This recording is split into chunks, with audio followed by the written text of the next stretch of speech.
साथियों नमस्कार। Union public service commission यानी यूपीएससी ने 2025 का अपना कैलेंडर निकाला है और इस कैलेंडर में एक बहुत बड़ी चेंज देखने को मिल रही है। हम उसको देखेंगे। एक महीने का करीब करीब समय कम कर दिया गया है मेंस एग्जामिनेशन के लिए। उसको हम देखते हैं, एक एक करके हम देख लेते हैं। आप जैसे इंजीनियरिंग सर्विस देंगे तो 9 फरवरी 2025 को एग्जामिनेशन है। सिविल सर्विसेज की प्रिलिमिनरी एग्जामिनेशन में कोई डेट में परिवर्तन नहीं किया गया है, 25 मई को ही परीक्षा होगी। यहां आप नोटिफिकेशन की तारीख देखेंगे, 22 जनवरी को नोटिफिकेशन आ जाएगा और 11 फरवरी तक आप फॉर्म भर देंगे। यानी नोटिफिकेशन के डेट में अगर आप देखेंगे तो इस बार अगर नोटिफिकेशन आया था वो आया था 14 फरवरी को और अगली बार यानी 2025 में तो 11 फरवरी लास्ट डेट है फॉर्म भरने का। तो आप इस बात को प्लीज माइंड करेंगे, कई लोग भूल जाते हैं इस चीज को। Now engineering service mains examination 22/6 है। बाकी आप एग्जामिनेशंस को देख सकते हैं, जैसे एनडीए 1, सीडीएस 1, यहाँ पे एनडीए 1, सीडीएस 2 है। ठीक है। सीएपीएफ का एग्जामिनेशन डेट उसी तरह है, 3 अगस्त को है। जो मेन हमारा विषय है यहाँ पे देखने का, जो मेन सब्जेक्ट है, मेन टॉपिक है हमारा, कि आपको हर पिछले कई सालों से आप देख रहे थे कि सितंबर के एंड में यूपीएससी मेंस की परीक्षा करा रही थी 5 दिनों तक। 5 दिन वैसे वो कहने को होता है, वो बेसिकली आप देख रहे होंगे यहाँ फ्राइडे लिखा है, तो बेसिकली फ्राइडे, सैटरडे, संडे और फिर 5 दिन का गैप दे करके अगला सैटरडे और संडे। ये प्रक्रिया सेम यूपीएससी का इस बार भी अपनाया जाएगा, जैसे कि 22, 23, 24 और फिर 5 दिन का गैप दे करके लास्ट में 2 दिन, जिसमें कि ऑप्शनल और आपके जो लैंग्वेज के सब्जेक्ट्स होते हैं उसको कंडक्ट किए जाते हैं। नाउ अब आप देख पा रहे होंगे कि जैसे अभी तक आपने ट्रेंड देखा था कि ये 25 मई था और 25 मई के बाद आपको सीधे सीधे डेट देखने को मिल रहा है कि 22 अगस्त हो गया है। यानी कि टाइम जो है वो 90 दिन भी नहीं बचा है। अगर हम देखें तो 3 मंथ्स ड्यूरेशन भी नहीं बचा है। एक ऐसा टाइम था कि करीब करीब 4 महीने का टाइम आपको मिल रहा था और 4 महीने से अब 3 महीने का टाइम मिल रहा है।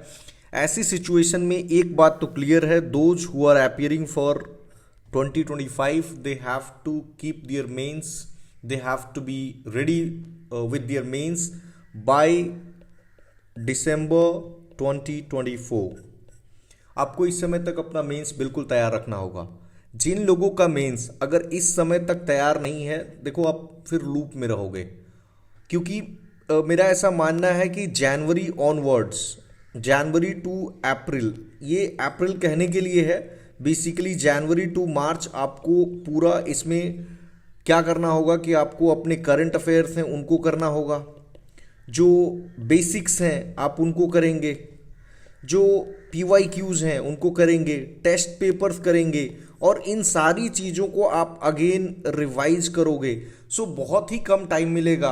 और जो आप सोचोगे कि फिर मार्च के बाद क्या, मार्च के बाद वो रिवीजन पीरियड ही होगा और ये जो टाइम मैं बता रहा हूँ तो इसका भी तो करंट अफेयर्स मेंटेन करना होगा।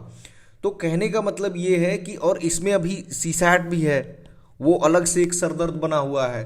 तो मेरा कहना है कि आप दिसंबर तक हर हाल में अपनी प्लानिंग ऐसा बनाओ कि दिसंबर तक हर हाल में आप कर लो। जैसे 5 अगस्त हो गया है, अगर आपकी स्पीड अभी धीरे है तो आप अपनी स्पीड को थोड़ा तेज करें और मेंस पे ही अभी आप फोकस करें। और एक काम आप कर सकते हैं कि जो करंट अफेयर्स वाला पार्ट है ना, उसको बिल्कुल जनवरी के लिए डिले ना करें, क्योंकि वो पाइलअप होता जाएगा और पाइलअप होना ठीक स्ट्रेटजी नहीं है। नाउ हम एक और बात कर लेते हैं यहाँ पे, जो लास्ट में जो बीपीएससी के एस्पिरेंट्स हैं 71st, अब इनके लिए या 71st ऑनवर्ड्स हम कहें तो इनके लिए एक सहूलियत हो जाएगी कि हर साल इस बार भी कई सारे स्टूडेंट्स पूछते रहते हैं कि हमारा जो मेंस का डेट है वो 29 सितंबर को खत्म होगा और 30 सितंबर को बीपीएससी का प्रीलिम्स डेट है, तो ऐसे में कैसे हम तैयारी करेंगे, कैसे में। देखो मुझे पर्सनली ऐसा लगता है और ऐसा आयोग का पीछे का हिस्ट्री देख करके लगता है कि मिनिमम 1 वीक का तो गैप देते ही देते हैं। और अभी का सिचुएशन आपको पता ही है कि अभी आज 5 अगस्त हो गया है और 5 अगस्त तक सारे डिपार्टमेंट्स को कहा गया था कि आप अपनी रिक्ति को भेज दें। तो ऐसी सिचुएशन में मुझे ऐसा लगता है कि आज जितने कल न्यूज़पेपर में हो सकता है आपको एक आर्टिकल देखने को मिले इस पे कि कितनी रिक्तियां आ गई हैं, या आज शाम तक भी हो सकता है कि इसमें मिल जाए कि इतनी रिक्तियां हमारे पास आ गई हैं। रिजर्वेशन का जो मैटर है वो 50% को लेकर के ऑलमोस्ट क्लियर हो चुका है, इसमें कोई अभी दो राय नहीं है। और ये जो मेंस के स्टूडेंट है इस बार के, वो तो बिल्कुल ही परेशान ना हो, उनको टाइम बेशक मिलेगा। मुझे नहीं लगता है किसी भी सिचुएशंस में कि मिनिमम 1 वीक का तो टाइम मिलना ही मिलना है। बट मैं इस पे बोलता नहीं हूँ क्योंकि ऑफिशियली जब तक कंफर्म नहीं होता है एक झिझक रहता है थोड़ा सा, बट लॉजिकली स्पीकिंग मुझे ऐसा लगता है कि वो टाइम मिलेगा। तो देखिए, कुछ समय पहले न्यूज़पेपर में आपने देखा भी था कि रिक्ति जो है वो 100+ थी, बट क्या था ना कि चुनाव था, चुनाव के बाद जो है वो रिक्तियां बहुत सारे डिपार्टमेंट्स भेज नहीं पाए थे। तो अब रिक्तियां आ जाएंगी, और रिक्तियों के आने के बाद, और बीपीएससी में एक अच्छी चीज़ ये है कि जो भी रिक्ति आती है वो आपको बताते रहते हैं कि इस विभाग से इतनी रिक्ति आई है और इतनी रिक्ति आई है, तो वो उसमें जोड़ करके बता देते हैं। तो जो लोग हम डिटेल में वैसे बात करेंगे एक वीडियो बना करके, जो लोग अभी डिलेमा के सिचुएशन में है, अभी आपके पास जो भी एग्जामिनेशन सामने है आप उस पर फोकस करें। जहां तक बात है कि बीपीएससी में क्या डिले होगा नहीं डिले होगा, तो जब तक नोटिफिकेशन नहीं आ जाता है तब तक आप एक काम कर सकते हैं कि आप थोड़ा सा टाइम अपने मेंस प्रिपरेशन को दे सकते हैं।